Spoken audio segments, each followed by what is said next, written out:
Global Entry is an amazing perk that comes with a lot of annual fee credit cards. It helps you get through the US customs line extremely quickly, is completely free if you have the correct credit card, and one of the biggest benefits is that it comes with free TSA pre-check. Let's discuss what Global Entry actually is, and hopefully during this video I can convince you that this is something you need in your life. So here's a general flow of my experience with Global Entry, and once I'm done sharing my story, of course we're going to get into more of the specifics to make sure that you are eligible and you can go for this. So I signed up for a credit card that offers this perk. The first one that I got was the American Express Platinum card, but you don't have to pay a $695 annual fee to get a card that comes with this perk. In fact, I have another card in my wallet that offers this. It is the IHG Business Premier credit card, and there's many other credit cards that you can get that offers this perk completely included in the price of your annual fee. If you go to ttp.dhs.gov, they actually have a website that has a lot of the credit cards that have this perk included in it. It doesn't have every single credit card in there, like it doesn't have the AMEX Platinum card, but there are a lot of cards on this list that can help point you in the right direction to see what kind of cards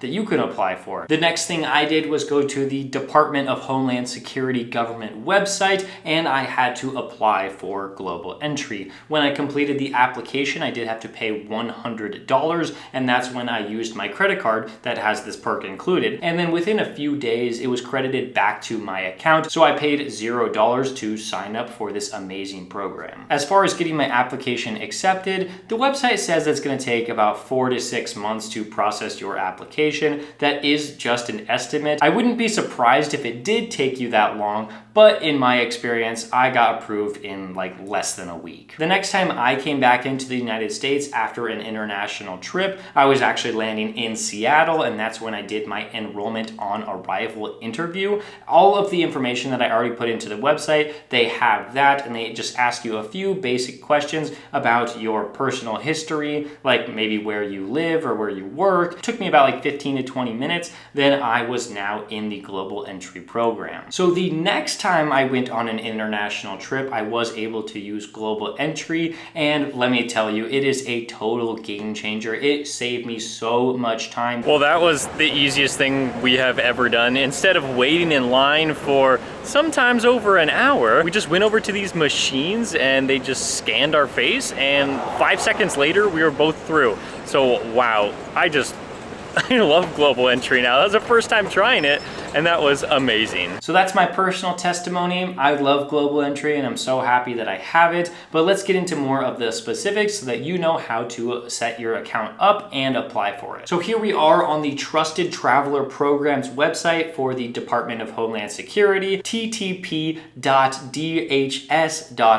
If you scroll down, there's actually 5 programs that you could be a part of, and I'm only really looking at one, and that is Global Entry. Other programs might be right for some people, but I would say for the majority, you're either looking at TSA PreCheck or Global Entry. Since my YouTube channel has a big emphasis on getting credit card points so that we can take trips internationally, I'm gonna say that a lot of you are interested in Global Entry. This program will be used for when you are coming back to the United States from an international destination. That's what it says here on the website. Entry into the US from international destinations. The price for this is $100 USD, and so even if I didn't have a credit card that was going to be able to fully cover this, I may end up paying for it anyway, but I'm glad that I can get it completely included. This includes travel by air, land, and sea. I don't really know when I would actually use by land or by sea, but by air, definitely, because I'm always flying on a plane back to the US, and so it just makes sense to do it that way. Down here it says it includes TSA PreCheck, and so this is why I would never just sign up for TSA PreCheck on this website. It is a little bit cheaper to do so, but with Global Entry it's just a little bit extra, and we're not even paying for it anyway, and you get both programs. I'm absolutely looking at Global Entry. To see who's eligible, you just look down here. It says US citizens, US lawful permanent residents, and select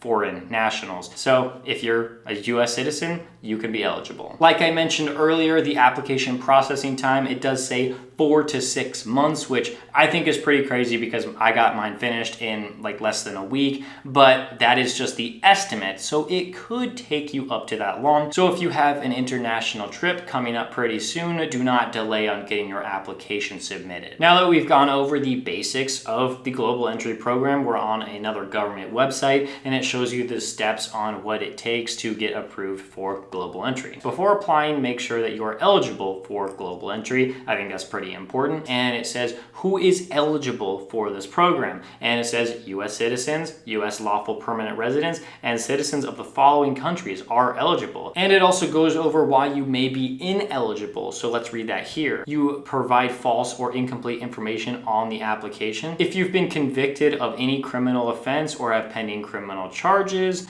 have been found of violation of any customs, immigration, or agriculture regulations or laws in any country, are subject to an ongoing investigation at any level with law enforcement, have been denied for a purchase of a firearm, if there's any immigration issues, and of course, if you cannot satisfy the Customs and Border Patrol of your low risk status. So they just want to make sure that you are a low risk traveler going from one place to another, and that's all they're trying to do. So if they view you as high risk, then you may not be approved. With that out of the way, step number 1 is to create a Trusted Traveler Programs account. This is the first step so that you can actually apply for global entry. Step number 2 is to log into that account and complete the application. And there is a $100 non-refundable fee that you have to pay, but you don't need it to be refunded to you for any reason because your credit card is already going to cover that cost. The third step is to schedule an interview. Of course, you could go to an airport and go through the interview there, or you could just wait until you arrive back in the United States from an international trip and do the interview that way. Step number 4 is to actually do the interview and complete the application. So on here it says, bring your valid passport and one other form of identification, such as a driver's license or ID card, to the interview. If you are a lawful permanent resident, you must present your machine-readable permanent resident card. So now that we know how to actually go through the process, let's click on Get Started. I'm going through this application with my wife. I have already submitted mine and I'm all good to go, but this is the application that my wife used to get approved. So after she put in her email address and her password, she was asked to do two-factor authentication, and then we got that taken care of, and now we're on the actual application screen. The first page in here is to put in your name, your date of birth, the country of birth, and the state, and then it goes in, put your email address, your phone number, and if you have completed any previous applications for global entry or any of the other programs. Once that's finished, you can see that 1/3 of the process is completed. That was a very easy setup for the account, and now we're going to go into the application. It'll show you a list of all the things that you need in order to complete the application so that it doesn't waste your time. If you don't have this information, then you're not going to be able to complete it. It walks you through and determines your eligibility just to make sure, again, that you don't waste your time. And if you're a US citizen, you can just click yes, and then it's going to ask you which program you want to apply for, and global entry is under that first field, and so we're going to click that one. And then once we have scrolled down, we go to global entry, and if you plan on flying internationally in the next 6 months. The website tries to convince you to not apply for global entry if you don't plan on flying in the next 6 months, and I think that's due to the backlog of applications they're receiving. But in this case, we were planning on traveling internationally in the next 6 months, and so we clicked yes. Just to make sure that you're okay with everything, it does say that you are going to go through a background check, so you just have to consent to that. Next up is identifying characteristics. There's not really anything too special here. You just do your gender and then your eye color, height, and if you have other names. In this case, my wife did have a last name before she took mine, and so we put that there. Next up is your citizenship. We had to put in my wife's passport here. Now that step 2 of 9 is done, we move into the driver's license details. It's going to be very similar to how you put in the passport.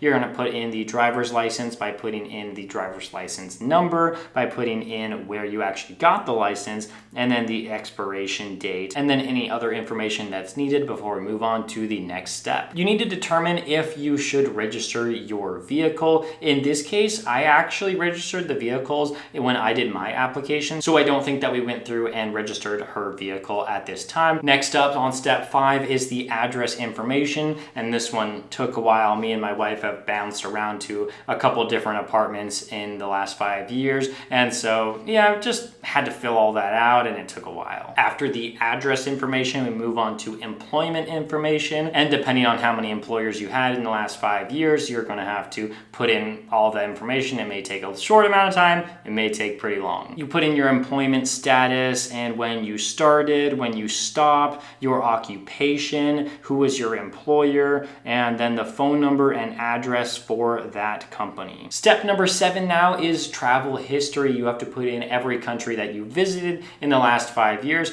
Me and my wife have made a pretty good dent. As you can see, there's a map behind us and we put a little pin in every country that we go to, and so we had to put in like 25 different countries. Step number 8 is the additional information. This one is pretty short. All you have to say is, have you been convicted of a criminal offense? And we could just say no there. And it asks 3 other questions that we could also say no to. And then step number 9 is the final review. You go through and look at everything that you put in the past 30 minutes of you filling out the application, making sure it's all correct. And once it is, you can go ahead and submit it. You then have to agree to a few of the terms and certify that everything that you put in is completely correct. And then it'll take you to the payment screen where you have to pay the $100. But if you have a credit card, like I already mentioned, you just put in that one that is going to pay for this fee. And then there you go. You do have an application in progress. And so what they're going to do is